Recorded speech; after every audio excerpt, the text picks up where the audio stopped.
अस्सलाम वालेकुम जी। मेरा नाम नसीम अख्तर है। तो मैं आप भी बेवा तो मेरे को यतीम बच्चे न, ये 4 भैन भरा न। तो मेरा पहले नूह मार गई आई, हुण मेरा पुत्र भी मार गया। 5 साल हो गए पुत्र भी मार गया है। तो मैं आप कमा के तेरा मेरा कर के गोया गमाटा थाप के टाइम पास करनी है। अल्लाह सुख देवे, अल्लाह तंदुरुस्तियाँ दे जी। अपने हालात इंदे न जे जा ना खर्चा लै रही है तो जुत्तियाँ कोई नहीं, जे जुत्तियाँ लै रही है तो साढ़े को कपड़े जोगा कोई नहीं होंदा, सोडा सबून भी पूरा नहीं होंदा। अपना टाइम इंदा मार के पूरा करने पै। आ निक्के निक्के बच्चे ने, इन्हां दवाई भी लेनी होंदी है। निक्की बच्ची मजूर है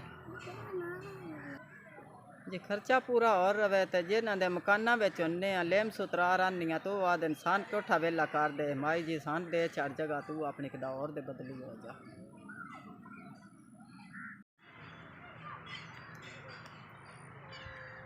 अल्लाह जिਉਂਦੇ रहो मेरिया बच्चियां, अल्लाह पाक सुख देवे। आ 5वें महीने 5 खर्चा मैंने मिल गया 10,000 रुपया। अल्लाह पाक सुख देवे, अल्लाह पाक बच्चियां तंदुरुस्तियाँ देवे।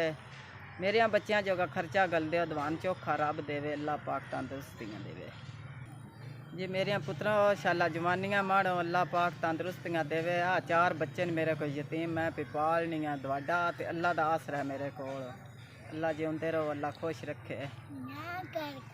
ना करनी शुक्रिया चाचू जी, शुक्रिया चाची जी, शुक्रिया जी। मेरे पुत्रा मैं शुक्रिया अदा करनी है। मेरा 50,000 रुपया तुम गल चुके हो, अल्लाह पाक तुहाडा दिता कबूल करे तो मंजूर करे। अल्लाह कारोबार च बरकत पाए, सेहदां दे।